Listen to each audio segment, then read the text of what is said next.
My husband's coworker got into a car accident. He rushed to the hospital, panicked. I thought it was just concern, until I saw his hand clutching hers, whispering, "I can't lose you." My heart stopped. That night, I asked, "If it were me in that hospital bed, would you have held my hand like that?" He looked away. "It's not what you think." I pulled out his phone. Then explained these messages. His eyes widened as he read them. Then I whispered, "She told me everything." His face went pale as I said, "Now it's your turn." I never thought I'd be sharing this, but I need to get it off my chest. My husband, Daniel, and I have been together for over 15 years.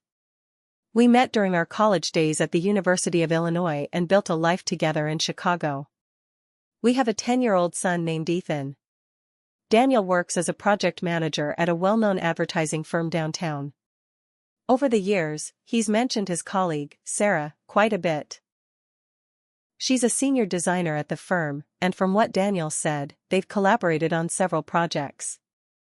One chilly November afternoon, I was at home preparing dinner when Daniel called. His voice was frantic. "Anna, Sarah's been in a car accident. It's serious. She's at Northwestern Memorial Hospital. I'm heading there now." I was taken aback.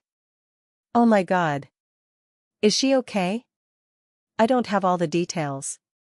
I just know it's bad. I need to be there." "Do you want me to come with you?" "No, stay with Ethan. I'll keep you posted." After we hung up, I felt uneasy.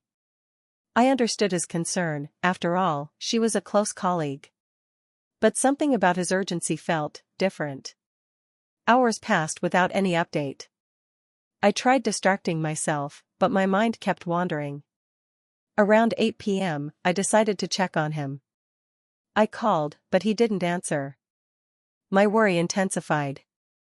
I told Ethan I'd be back soon and headed to the hospital. Navigating the hospital corridors, I finally found Sarah's room.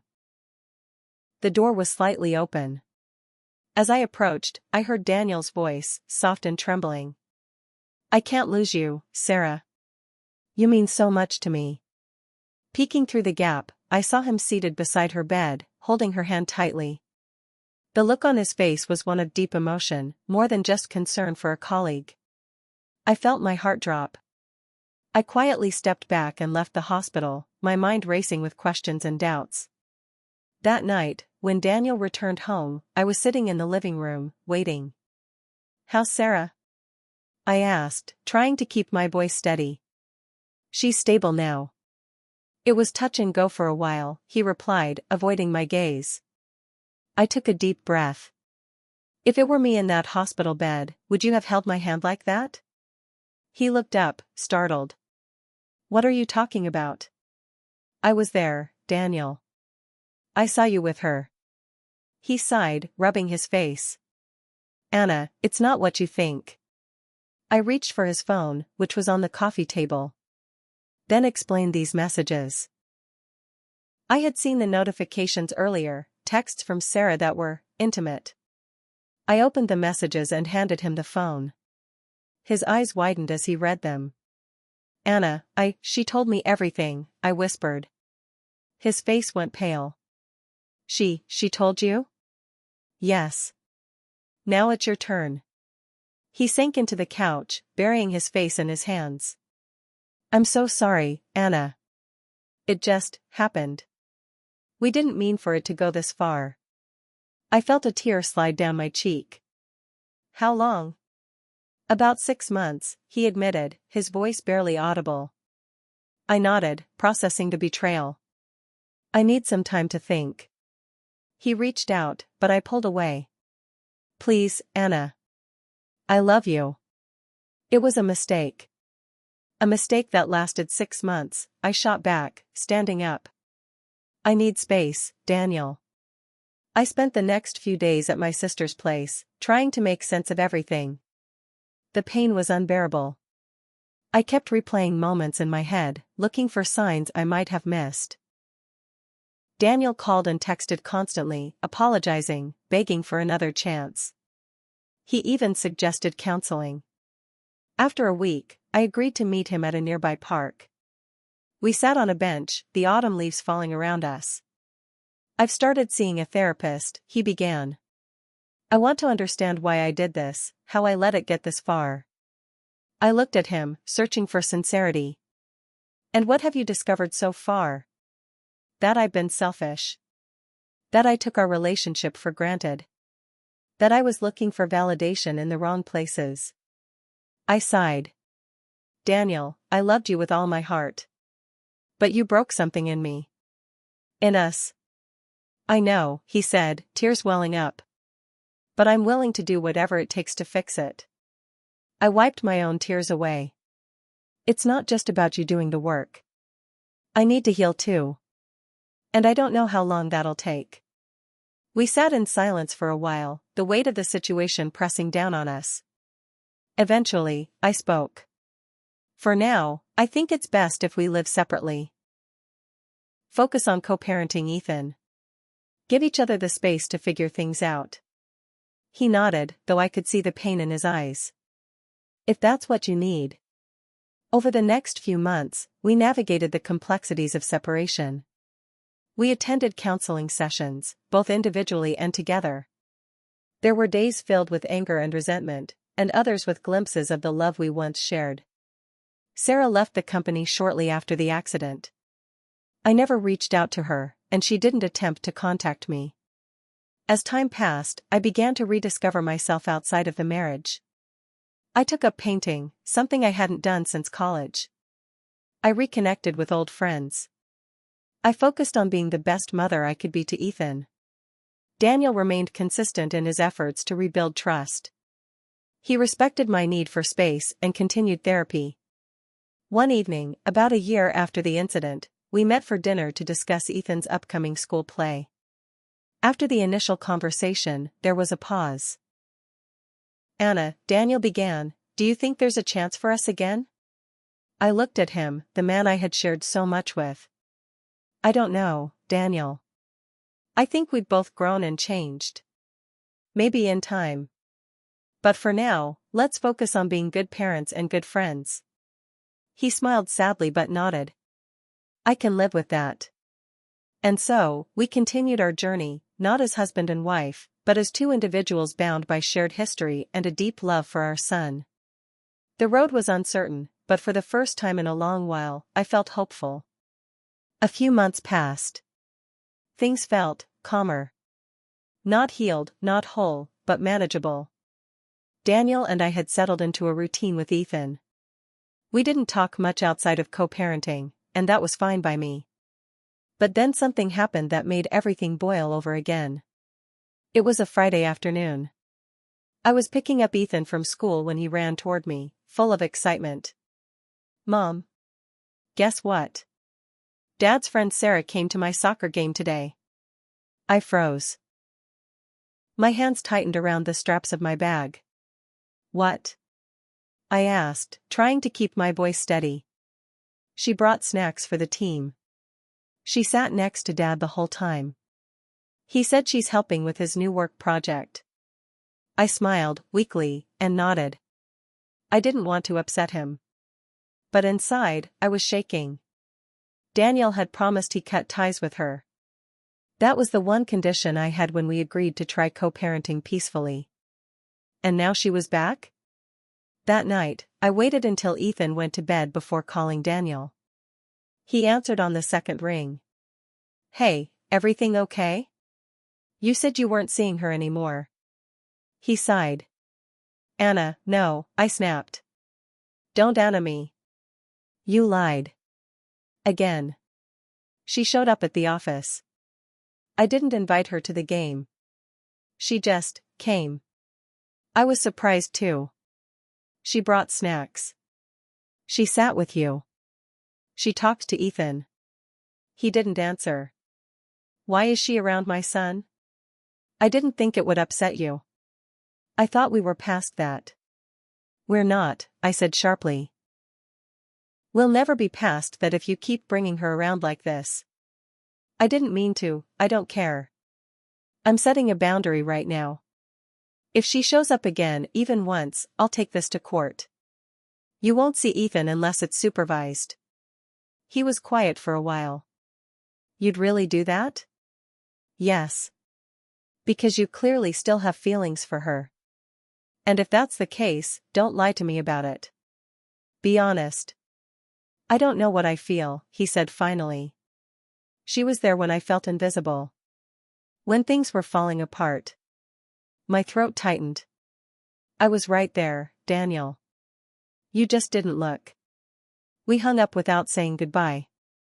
The next few weeks were tense. Drop-offs were cold and quick. Ethan started to notice. Did I do something wrong? He asked one night. No, baby, I said, hugging him tight. You're perfect. But the tension didn't end there. One night, I received an anonymous message on Facebook. No profile picture, no real name. You think Daniel's still yours? He never was. My blood went cold. I clicked on the profile, nothing. It had been made that same day. I didn't respond, but I took a screenshot. Then I called Daniel. What the hell is this? I texted him with the image attached. He called me seconds later. What is that? You tell me. Is Sarah still in your life? He swore up and down it wasn't her, that he hadn't seen or spoken to her since the game. But I didn't believe him. The next day, I went to his office. I wasn't planning to, but I needed answers. I waited in the lobby until lunch break. When I saw him step out of the elevator, I walked straight up to him. Hey, I said. He looked stunned. Anna? I need to see your messages. Now. He looked around, embarrassed. Can we do this somewhere else? No, I said firmly. Here. Right now. He handed me his phone. I went to his texts. Nothing from Sarah. But something felt off. I checked deleted messages. There it was. A chain of messages from her, just 2 days ago. Sarah, I miss you. Sarah. You looked so good at the game. Just like old times. Sarah, she'll never know unless you tell her. I looked at him, holding back tears. So you've been deleting messages now? He didn't say anything. That's when I noticed the security guard watching us from across the room. I didn't care. You lied to me again, I whispered. Anna, please, I'm done, Daniel. I walked out before he could follow me. Later that night, I got another message. You'll never win. He'll always come back to me. I took the screenshots to my lawyer the next day. I don't want this woman anywhere near my son, I said. She nodded. We'll file a formal request for custody modification. I felt like I was about to lose my mind. How could this still be happening? After everything? And then, just when I thought things couldn't get worse, Sarah showed up at Ethan's school. She told the front desk she was his aunt and tried to sign him out early. Luckily, the staff knew me well. They called me immediately, and Sarah was escorted out by security. The principal filed a report. That was the final straw. I'm still in the middle of this mess. The court date is coming up. Daniel says he's cut her off completely, but the damage is done. Ethan is confused. I'm exhausted. I don't know how this will end. But I know this, I'm not backing down. A week after the school incident, things took a darker turn. The principal called me in for a meeting. I thought it was to follow up on the Sarah situation. But when I got there, he looked uncomfortable, almost nervous. Mrs. Rivera, he started, I debated whether to bring this to your attention, but I feel you need to know. He slid a manila folder across the desk. Inside were printed screenshots. My stomach turned. It was a Reddit thread. r/work affairs. A throwaway account had posted a long story about an office affair between a married man and his coworker. Every detail matched Daniel and Sarah.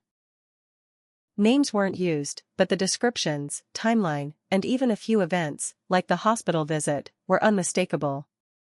People in the comments were tearing me apart. Calling me naive. Saying Sarah was the real partner. Some even joked that I must have been cold in the marriage for my husband to need someone else. I sat there, stunned. Where did this come from? One of our staff saw it online, he said. We believe it may be connected to the school sign-out incident. I nodded, barely able to think. My hands were trembling. That night, I confronted Daniel again. This time, I wasn't crying. I was furious. Did you write this? I asked, shoving the printouts into his hands.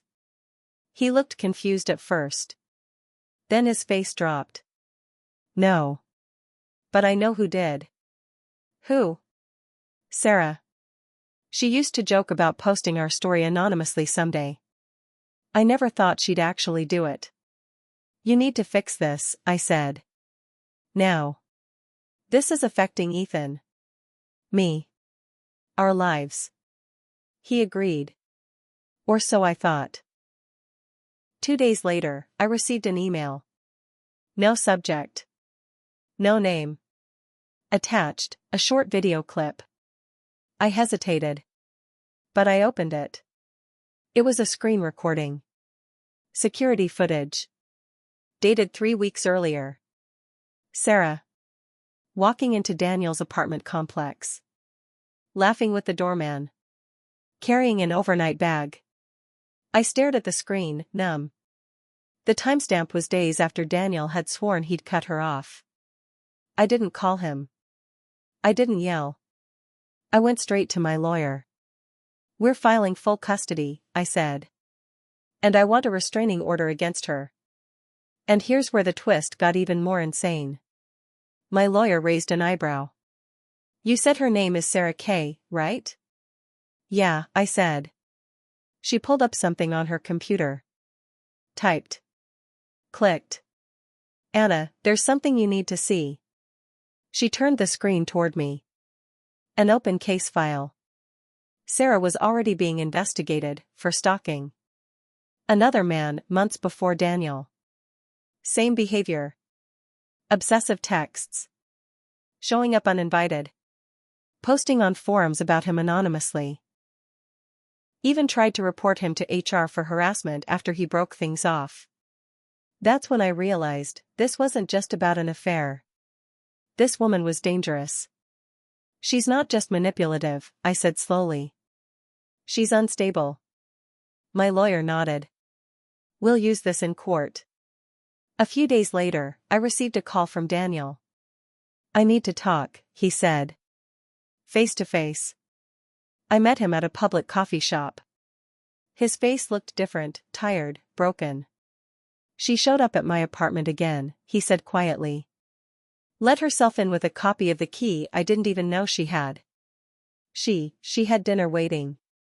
Like nothing was wrong. I said nothing. I told her it was over. She laughed. Said she was pregnant. My blood ran cold. What? I don't believe her, he said quickly. I think she's lying. She won't show me any proof. But now she's saying if I don't stay with her, she'll go public. Say I abused her. Say I threatened her. I leaned back. So you're scared now? Yes. You let her in. You made this mess. I know, he whispered. He looked me dead in the eyes. Anna, she's not going to stop. I sipped my coffee slowly. Neither am I. We left it there. That same day, I added surveillance to my home. I changed my locks. I informed Ethan's school of all updates. My lawyer began fast-tracking the court filings. I know there's more coming. She hasn't made her last move. But neither have I. It all came to a head 1 month later. I was picking Ethan up from a weekend visit with Daniel. We'd been operating on strict drop-off rules, public place, no delays, no Sarah. But that day, something felt off the second I pulled up. Ethan wasn't waiting outside. I called Daniel. No answer. I called again. Straight to voicemail. I parked, grabbed my purse, and stormed up to the building. The doorman tried to stop me. "Ma'am, Mr. Rivera requested no visitors today." "I'm his wife." He said ex-wife. I didn't even stop walking. When I got to the door, I knocked. Hard. Then louder. Nothing. I was about to bang again when I heard something, Ethan's voice. "Mom?" I turned the knob. Unlocked. I stepped inside. And there it was. Daniel. Standing frozen in the middle of the living room. Sarah, standing right behind him. Ethan, sitting on the couch, looking confused. "Ethan, come here," I said quickly. He jumped up and ran to me. Then I saw it, Sarah's hand. Resting on her stomach. She smirked. "I'm pregnant," she said. Loud. Like she'd practiced. Daniel looked like he was going to throw up. "She's not," he said to me quickly. "Anna, I swear, she's not." "You don't know that," Sarah snapped. "Yes, I do. Because I had a vasectomy 3 years ago." The room went dead silent. She turned slowly to look at him. "What?" "I never told you," Daniel said quietly. "Because I never planned on being with you. This was never supposed to happen." Sarah's face twisted into something I can't describe. She looked ready to scream, cry, and destroy everything in the room all at once. "You used me," she hissed. "You lied to me." He shook his head. "No. I lied to Anna. I destroyed her. You were just part of it." I could barely breathe. My heart was pounding, my hands shaking. Sarah lunged. I instinctively moved in front of Ethan. But she didn't come at us, she slapped Daniel. Hard. The sound echoed. "You ruined everything," she shouted. "I gave up my job. I gave you everything. And you're just throwing me away? Get out." Daniel roared. She spun on me. "This is your fault." I didn't flinch. "You tried to take my son. Don't forget that." Security showed up minutes later. They escorted her out screaming. Ethan cried all the way home. That night, Daniel called me. I didn't answer. He texted instead, "I'm sorry. I know that's not enough. But I am." The days that followed were chaos. Sarah tried posting more online, this time with real names. My lawyer stepped in immediately. Cease and desist orders were filed. We pushed forward with the restraining order. Daniel resigned from his job. Ethan started therapy. I started breathing again. A few weeks later, Daniel asked to meet. I agreed, but only in public. He looked thinner. Worn down. Not from guilt, more like someone who finally saw the full cost of their choices. "I lost everything," he said. "I don't want to lose Ethan too." "You don't have to," I said. "But you'll never have what we had again. That's gone." He nodded. "I know." There was a long silence. Then he asked, "Do you hate me?" I thought about that for a while. "No," I said slowly. "But I don't love you anymore either." He cried. I didn't. I had cried enough. We finalized the custody agreement that month. I got primary custody. He gets supervised visitation until further review. Sarah? She moved to another state. A formal report sits in her HR file. A quiet warning to anyone who might cross paths with her. And me? I'm okay. Some days, I feel like I'm standing on broken glass. But other days, I feel the sun on my face. I laugh. I smile. I'm learning to trust the quiet moments again. I won't pretend I'm healed. But I'm healing. If I've learned anything, it's this: betrayal doesn't just break your heart, it rewires your entire world. But survival? Survival rebuilds it. One honest breath at a time.